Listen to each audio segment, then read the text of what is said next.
and welcome to another episode of the How to Survive podcast. Hello. My name's Chris. Joining me is Joe. Hello. As always. This week we're going to be talking about another Wes Craven film. This time it's the 1977 film The Hills Have Eyes. I wish they didn't have eyes, Chris. But do you mean you wish the cannibal family weren't there? Well, I wish a lot of it wasn't there. I wish they weren't there. Yeah. I wish the Carters weren't there. I wish that old man wasn't there. In fact, I wish the Hills themselves weren't there. Yeah. I think that's fair. Well, for more thoughts on what we think, stay tuned. Yeah. Well, this is continuing our Wes Craven mini season.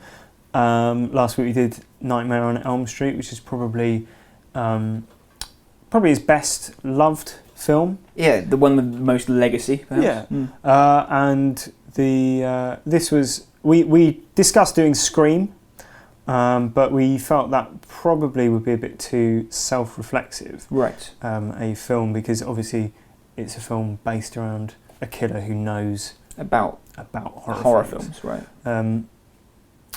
Yeah. So we decided to do The Hills Have Eyes, which is another one of his highly rated or highly influential films. Neither of us had seen it before. No. So just to recap, as always, we're just going to be talking about the film. We don't worry about spoilers or anything. So if you haven't seen the film, you've had 38 years to see it. So, pause the podcast, go watch it. Meet us back here for more fun film chat. Yes, we'll be here.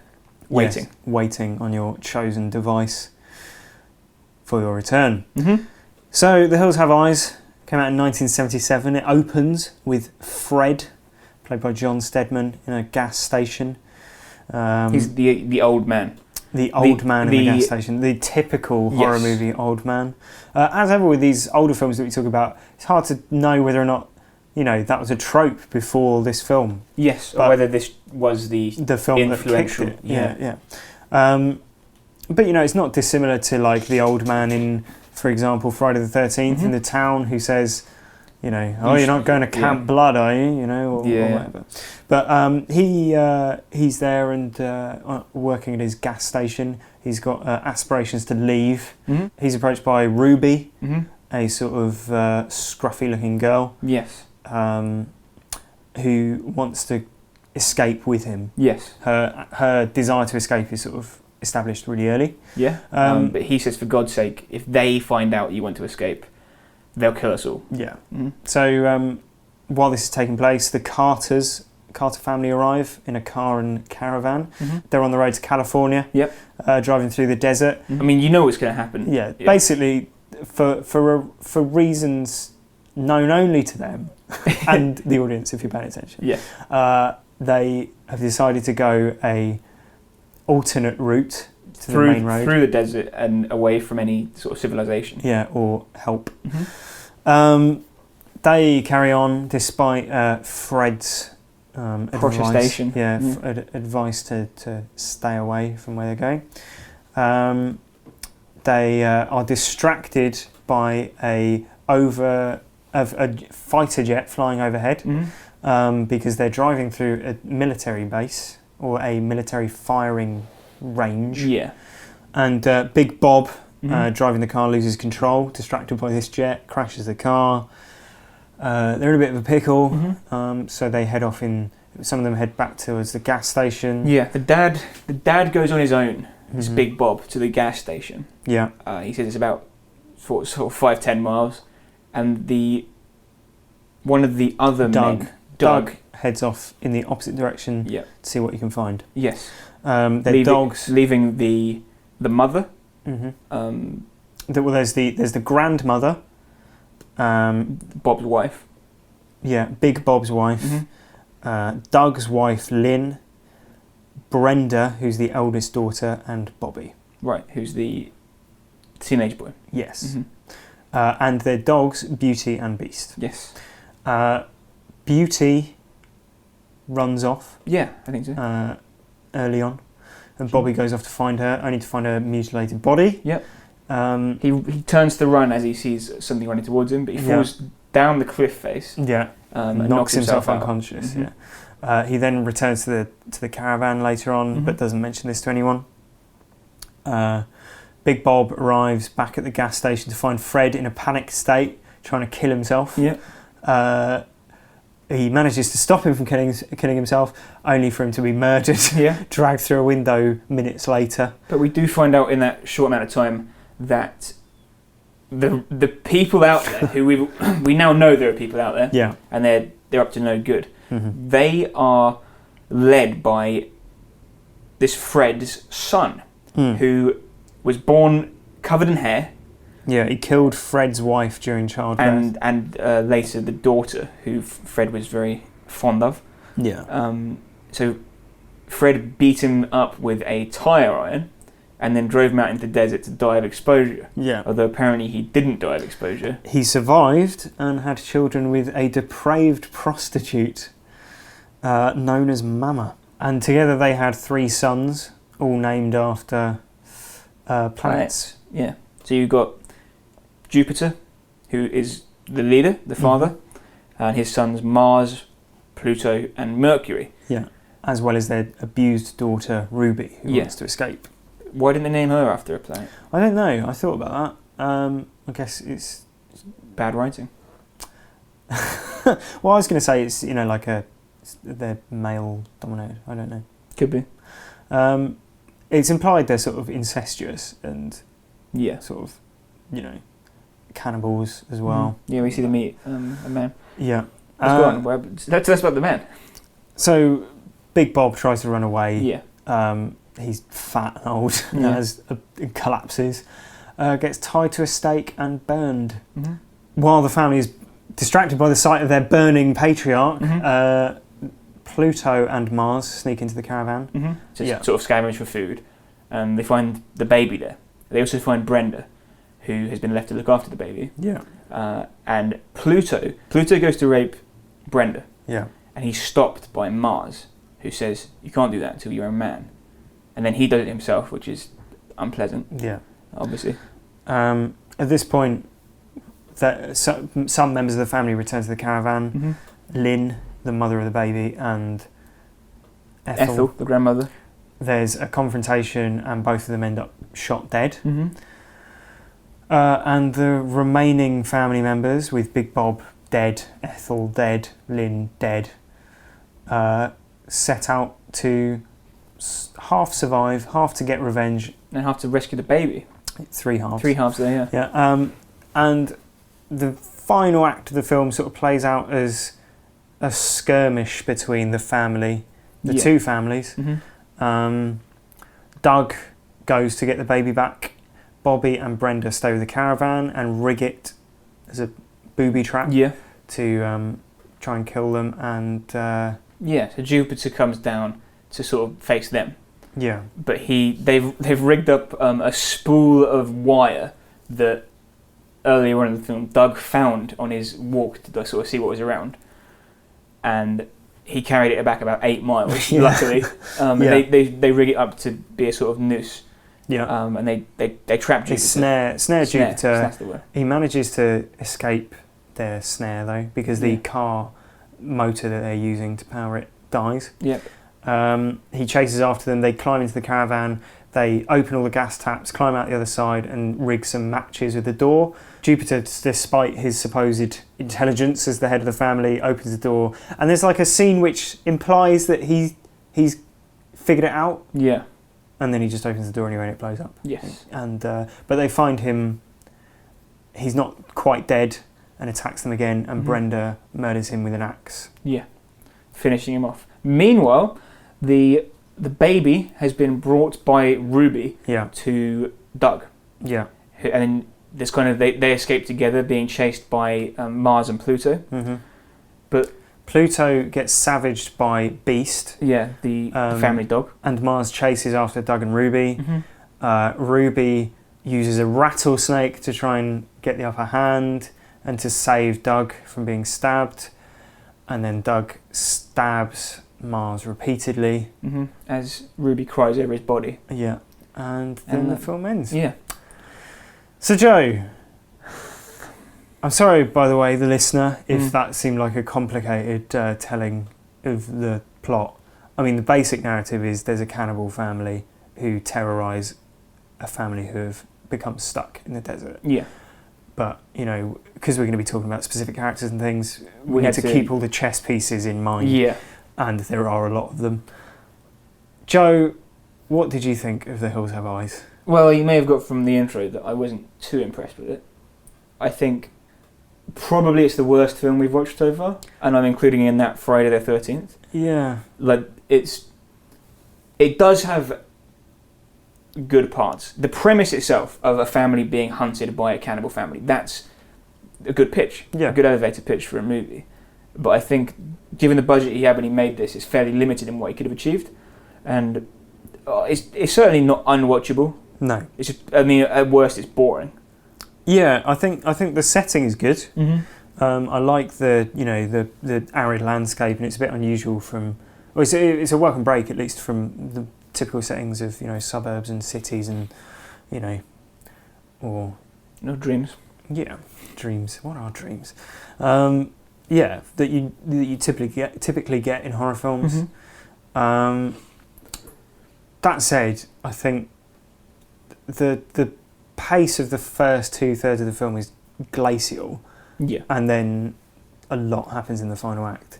Yeah. There's laugh out loud moments which probably aren't intentional. Yeah, some of the dialogue, particularly from Big Bob. Yes. There's one clip in particular where he's discussing his 25 years as a cop. Right, yeah. And I've had all these sorts of people attacking me, but it's always my family that gets me in the biggest danger. Yeah, yeah. Just after he's crashed the car because he can't keep his eye on the road and a jet that's flying overhead. He's the least sympathetic person I've ever experienced in a movie. Yeah. Not really, but he is. He's not nice. Thank God the boys at the precinct gave me this revolver, he says at one point as well. Just every line that he has is totally expositional and really annoying. And even when he finds a man about to kill himself, he's like, "Don't be such a fool." He's not a great character. No. The writing generally is pretty bad. I think the character of Brenda in particular is, I guess, we watch all these films with the perspective of modern modern cinema goers, modern horror fans. Mm-hmm. Brenda's character is terrible. Yes. She's there. You mean in terms of gender politics? Perhaps? Yeah. We discussed, a couple of episodes ago we talked about the films that we try to avoid. Mm-hmm. One of those is films that have rape scenes in. Right. For example, Straw Dogs. Yes, we've talked about doing Straw Dogs before, but we decided we wouldn't because we don't feel necessarily in a position where we can discuss rape. Yeah, or we don't feel equipped, or this isn't a vehicle to discuss those sorts of things. Right. Right. This is basically a comedy. Rape is awful. Rape is a terrible thing. Mm-hmm. Right. And this is a relatively light-hearted podcast. Yes. Not to say that it's not something that should be discussed. Yeah. But I think here's an example in a film of why we want to avoid talking about it at all, because the whole scene. My take from this whole film really is that it's just an unpleasant film. It's an unpleasant film. It's not aesthetically pleasing. It's not narratively pleasing. The ending's really bad, in my opinion. We'll get onto that later. And a lot of the things that happen in it are just deeply unpleasant. Not just because of the what happens. Horrible things happen in all the films that we talk about, but the way it's presented, it's a bit sort of leering. It's done for shocks. Yeah, it's an exploitation B movie. It's exploiting the fact that they can get away with showing this sort of violence and stuff. Yeah. To be the sole. Wes Craven, before this, he did The Last House on the Left. So we know at this sort of stage in his filmmaking career, he was just going for the shock value. Yeah. And that, to me, suggests that the rape scene in this is simply a look at how shocking I can be. Yeah. It's shocking in the same way that, a violent death is a scene that's supposed to be shocking. Mm-hmm. That's its intention. But I think there's a difference between showing a shocking, brutal murder and showing a shocking rape scene and the effect it has thereafter on the character. Yeah. I think it's an unpleasant scene, obviously, in itself. Yeah. I think it's also bad in terms of the way it deals with the character afterwards. Yeah. Because she becomes very victimised. Yeah, and there's no compassion from any of the other characters. No, either. and there's a tendency in a lot of films. This is a criticism levelled at Game of Thrones, the TV show, a lot, in that rape is an incident that happens to a female character, which is, it's used sort of willy-nilly. It's used. It's used in a cheap way narratively to give the female character something to overcome, maybe something to draw on for strength in future, or to make another character seem bad. Yeah, and it's we already know, both in the case of Game of Thrones, we know who's bad and who's good. Yeah, and in this film we know that the cannibals are bad. Yeah, that's established. So it's kind of a pointless. It's kind of a pointless exploitation of the women in the film. Yeah, but this doesn't need to be there. No, I think. I mean, like, I don't. This is why we don't really want to talk about this at length. But like, sexual violence is obviously an abhorrent thing. Yeah, absolutely. But I think it's abhorrent in a way that doesn't belong in a horror film. Because horror films are supposed to be scary in the way that roller coasters are scary. Right. Yeah. And it can tackle like unpleasant themes. Whatever, I think it would be just as inappropriate to have a horror movie about the Holocaust or a horror movie about a genocide that's happened in the real world. And I think rape and sexual violence of that nature used as here's a scary thing that's happening is an unpleasant and unnecessary part of the film. I agree. And I think it, like, we're watching it now 30, nearly 40 years on, but I think it sort of colours the rest of the film. Yes. I mean, it sets the tone. Like, and also we should say, because it's explicit as well, I think is a problem. Although, it's never really touched upon in terms... I say it's explicit, there are scenes that it's heavily suggested that that's what happens, to the extent that it's almost impossible to draw any other conclusion. Yeah. I mean, using sexual violence as a weapon in a movie, it doesn't belong there. No, I agree. Yeah, it takes away being like as a viewer, I can't watch that and say this is still light-hearted. Yeah, the same happened with Game of Thrones, and I don't know. The Sopranos scene is it's not like done where that's done as something that happens to her, but you meant to feel that way. Right? Yeah. Well, I think the difference between... I mean, we won't say who gets attacked in The Sopranos because that's a spoiler for something else. But the character that happens to, it's different because it's obviously... I think, obviously, in a TV series, you have a longer time for effects to become clear. And that certainly is the case in The Sopranos. Yeah. And also it's used to highlight a characteristic in that character that is already present, which is the difference between her and Tony Soprano. Right. And her way of dealing with things. And you get the sense that this is like... I mean, that's probably one of the most shocking scenes in the entire Sopranos series. And I think it's given an appropriate amount of reverence. Yeah. And it certainly isn't played just for the shock value. Yeah. It has a point. Yeah. And whereas in the other examples you've given, Game of Thrones and House of Ice, it's only there to basically make the perpetrators look bad. Yeah. To make us go, oh no. Yeah. So that's why we didn't want to do any films. And yet here we are. Yeah. Yeah. But I mean, let's move past that. Yes. We acknowledge that scene is bad, and that we probably aren't entirely equipped to discuss it appropriately. It wouldn't be appropriate to discuss it here. Yeah. Even though we just have. But we've sort of talked. Yeah. I mean, in talking about it, we've talked about why we're not going to be talking about it. Right. But yeah, about the film in a more broad sense, Jupiter's clan is inspired by the Sawney Bean family. Right, from Scottish legend. Yes, exactly, which were an incestuous clan. Of cannibals. Yeah, who roamed the areas near Edinburgh in the 1400s. Yep. The interesting thing about that I thought was that their executions were all torture-based. Right. When they were executed, as in when the clan themselves were caught and executed, they were all done in extremely torturous manner. Right. Which is said to have inspired Wes Craven's direction with the final act of the film, in which the Carter family, take revenge on the cannibal family in their, bloodlust and ferocious manner.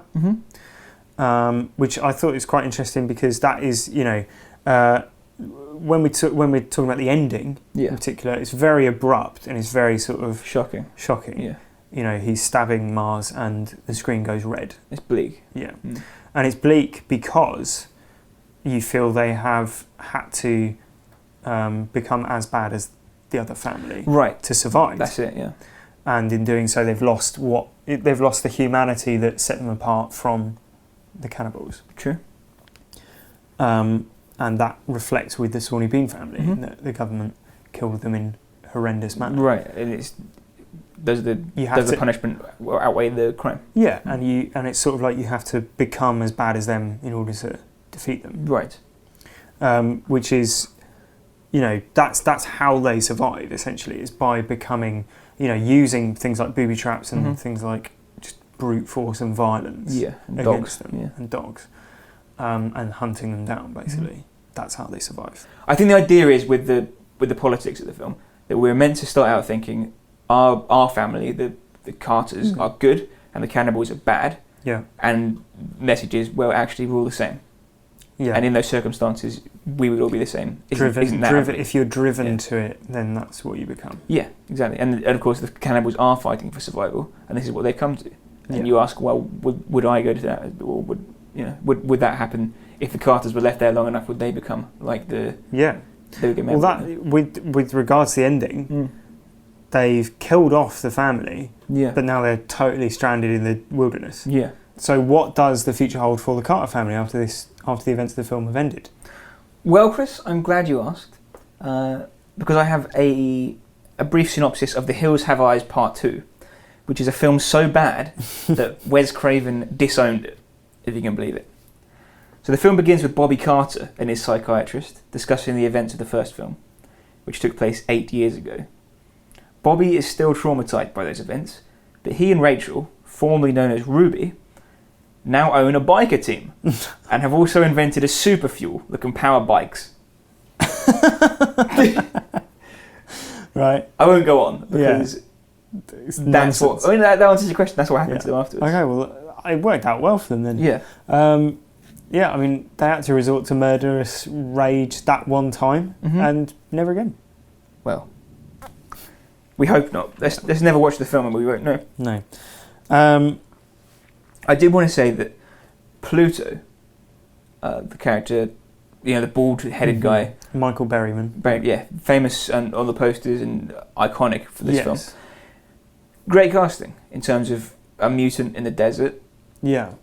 Everyone else, awful casting, right? Yeah. Because I think Ruby, take the example of Ruby, she is basically a supermodel who looks is just scruffy. Dirty. Yeah.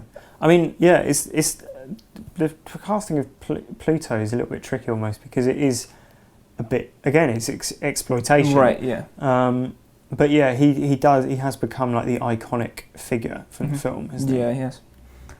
And no, he's good in it. He does a very good job. The father being like a racist, sexist person. Yeah. Basically, he's intolerant of anyone outside of his own sort of group. And I'd say the same of the other father, Jupiter. Yeah. He's intolerant of being outside his group. Yeah. He's certainly sexist.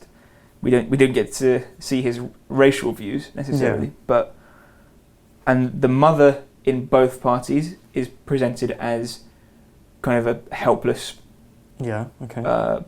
maternal figure, but ultimately powerless. Yeah.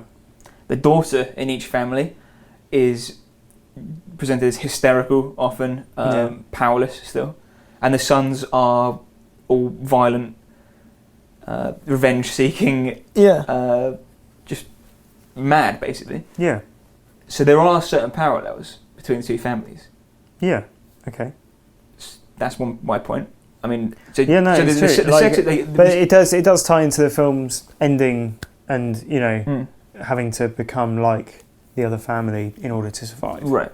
And it's almost saying it's like they're driven to it by their environment. Right.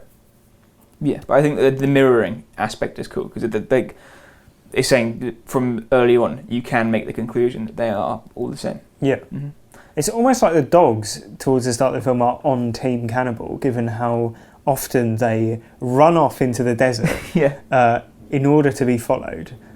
Beauty does it and ends up being killed. Beast later does it again and runs off in the middle of the night, and then sneaks up behind and pushes Mercury, their other son, off a cliff. Who we never actually see, except in silhouette. And then later attacks, savages Pluto. I mean, it's the same thing as Alien. Should you save the dogs? If you don't save the dogs, then you'll be alright. Well, no one dies as a direct result of following the dogs, though. No, but people do die as a direct result of the dogs. That's true. But only on Team Cannibal. Right. And we're not Team Cannibal for the sake of this. No, although we're not very team film. No. The Carters are annoying, sexist, they're just horrible people. There aren't many elements of the film which, at least to modern standards, or my standards, I guess, are good. And it's also a deeply unpleasant film. Yeah.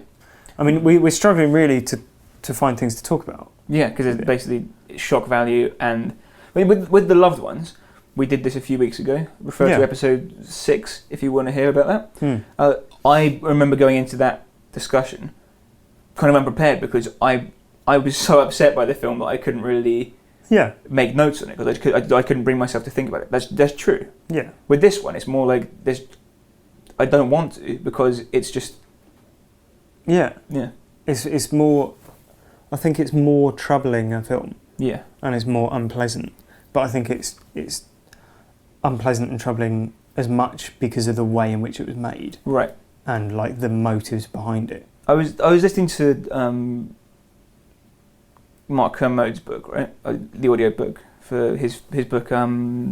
It's Only a Movie. And he was talking about a similar thing, right? And then this is just for the point of something to talk about, what they think. Yeah. Right? He says he went into Blue Velvet thinking that it was a sexist piece of crap, basically, and he wrote a review to that effect. But he said going back and seeing what David Lynch actually intended, it was probably more like he was putting up a mirror to something, There is a message there. Whereas with this, I mean, could you make the argument that Wes Craven knew exactly what he was doing, and he wanted to show the inherent sexism in both sides, in the gender politics of both parties, because we know they're both patriarchal. Yeah. To the point of like unpleasantness. Yeah. Well, but is that Big deliberate? Bob? Yeah. Gets furious whenever his credibility as a route finder gets questioned. To the point of having no fuse at all. Right, but is that a deliberate decision by Wes Craven to say, look how stupid this is? But then I don't think there is an extent to which you can hold a mirror up to something. For example, like in Scream, he's holding up a mirror to the horror genre by using the tropes of the horror genre and subverting them. Right. Whereas I don't think that there's that element of subversion here. I think that it's just saying, it may well be that Wes Craven was like, look, isn't this sexist? Isn't this violent? Aren't we all the same? Aren't we all the same? Even if you look down upon, even if you think people are savages, you're savages deep down as well. Yeah. It's, your situation and your environment that leads you to behave like that. But then there's no deeper text to it than that. Right. I think it is surface level, whereas I think in things like Scream, he's doing something with that. Yeah. He's saying these are the tropes of the horror genre. You think you're really clever because you've seen all the horror films, you know what is coming, you think you know what to expect. Mm-hmm. Well, you don't. In this, he's saying bad people appear in all walks of life. You're a bad person too, given the right circumstances, having a bad day or whatever. Mm-hmm. But it doesn't go any further than that. There's no deeper underlying thing to it. No twist. No. There's no subversion of that idea.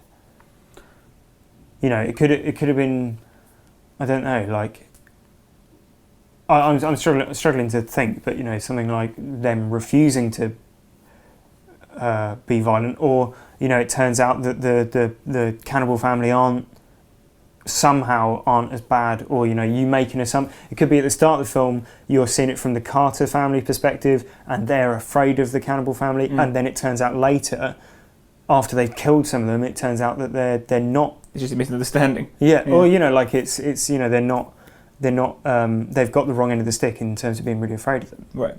But I don't think there's any subtext like that. No. I think it is as simple as like showing some violent events. Yes. And for purely for shock value. Yeah. I mean, this was included in the Video Nasties sort of brigade. Yeah. they wanted to ban it. So yeah, I think you're right. I just wanted to mention that could be a reading of it. Yeah. And you've quelled my fire on that, so that's fine. So it's that time of the show, Jay. Right. How would you survive The Hills Have Eyes other than just not watching it? Right. Yeah. I mean, we should join a survivors group for people that have watched The Hills Have Eyes. Yeah. Okay. Well, first of all, don't leave the youngest person there in charge of the gun just because they got a penis. Yeah. I mean, the father leaves the revolver with the youngest boy, even though, I mean, there is an older boy there. Yeah. Well, Doug walks. Doug. Oh, he's so he can't be there. So yeah, there's three women. Yeah. One of which who's elderly, you know, middle-aged elderly. Lived all of her life presumably in a family that has guns. Yes. Yes. There's the daughter who's got to be 30. Grown up in a family with guns. And there's the sister who's also grown up with a family for longer with guns. And is older, so just would have more life experience. Yeah. Give it to the kid. Yeah. Who is male. Yeah. And that's all he has going for him. Yes. You're the man of the house now. Yeah. You're the man of the caravan now. Yeah. Yeah. Yeah. That's a fair comment.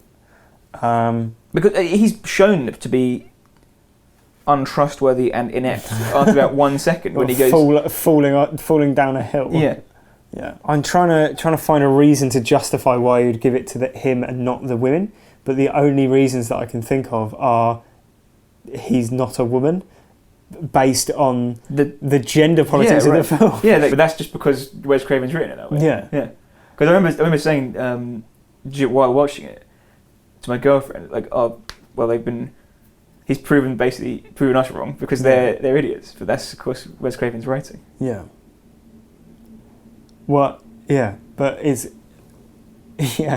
like our rules dictate that we have to live within the established rules of the film. Right. And based on Wes Craven's writing, the established rules of this universe is that women are inept and will be untrustworthy with firearms. Yeah. My suggestion would be heed the friendly advice of locals. Right. Obviously, Fred at the start tells them, don't go down that road. It's later revealed to be a dead end. Right. As well. Yeah. I don't know how they're, like, literally just because Big Bob is the patriarch of the family. This is the way I'll have it. This is the way we're going. Yeah. And shouts them down when people suggest, let's not do this. This is the third film of the 8 that we've covered where better driving would have prevented the horror events of the film. Right. Happen with Misery, happen with The Loved Ones, it happens with The Hills Have Eyes. A jet flying overhead, though surprising, although not really because you're in a military zone. Yeah, and distracting should not be a reason for one to veer suddenly off an unpopulated road when you're the only vehicle on it and there's no hazards in your way. Agreed. So once again, don't freak out while driving. Yeah. Keep your eyes on the damn road. Yeah.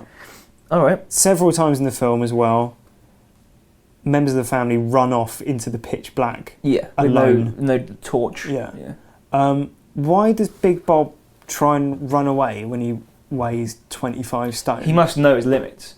Yeah. And he's got a gun. He can He's got a gun. Is that police officer training? To run. Kicking in? Just run in a straight line down the road until you're exhausted and feeble and unable to defend yourself. The good 25 minutes banging his chest saying, if the boys at the precinct saw this. Yeah. And then he ends up getting nailed to a stake without even shooting someone. So much of a, Although, interestingly, the old man who's murdered, he's nailed to the door in the same way that one of the victims in Friday the 13th is nailed to the door. Yes, that's right. Although this time by a very strong man and not by an old lady. A man who is able to pull him through a window pane. Yeah. But apparently Sean S. Cunningham and Wes Craven worked on each other's movies a lot. Right. So it's interesting. I wonder whether that was a nod to each other. Yeah. Well, communication is key. I've always said this. Just tell people about it. Yeah. Share your feelings. The dog dies. He comes down and, anything wrong? No. No. Where's the dog? Don't worry about it. Don't know. Yeah, ran off. Oh man. Well, we talk about the first to die. Yeah. In this film, the first to die is Beauty, the dog. Yeah. How would you have survived? In his paws. Well, I don't know why she was running in the first place. But the thing is, the dog had no reason to run. There's creepy stuff happening. It's not paranormal, is it? Are they attracting the dogs? I don't know, because they do impressions of the dogs, don't they? That's true. It's like lure them in. Don't be drawn in by the law. Yeah. Yeah. Use a bit of common dog sense. Common dog sense, sure. And can't they? If they hear a dog and smell a human, can they not tell the difference? Yeah. To snap your chain. That's how badly she wanted to get up there and see what was going on. Yeah. It can't have been that attractive. Do you reckon if Beauty was a male dog, they were making coquettish female dog noises in a sort of come hither, yoo-hoo sort of so much so that it snapped off its chain. It got Did you know lust. It wasn't actually a prop dog, it was a real dead dog. Yeah, it's pretty horrible, isn't it? Another reason to dislike the film. Another way to set the tone of the film. Yeah. Well, don't leave the door open as well. Every time they go out, they just leave the door unlocked. Yeah. Which is stupid. Asking for trouble. Yeah, a bit of situational awareness wouldn't miss.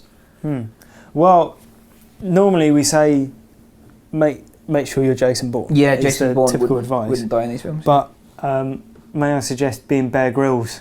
Yeah. This time, his survival instincts. I mean, like at the end of the film, they're stranded in the desert.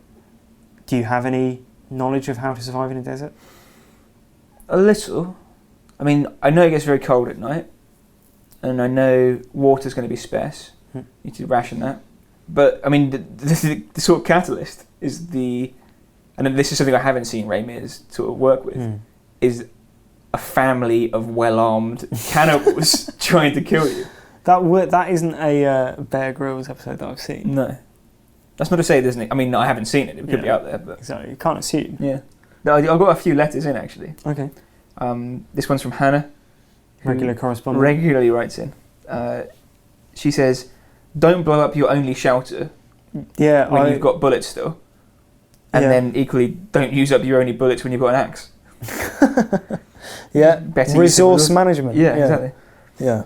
Well, if they'd given the gun to a better trained individual, because it's Bobby who fires off a number of the shots. Right, into the air. Wildly, yeah. And Matt says, just stay in the open with a 360-degree view for a mile every direction. Yeah, good idea. Probably a good way to quickly become sunburnt and die of exposure. Dehydrated. Yeah. Those are the letters. Thanks very much for emailing. That. If you want to get involved next week for Everest and Titanic. Yeah, those are our next two up. So any ideas on how to survive Everest or the Titanic? Yes. Do email in to howtosurviveshow@gmail.com, and we'll look forward to hearing from you. Yeah, I'm looking forward to talking about a different film. Yes, and let's agree never to mention this one again. Yes.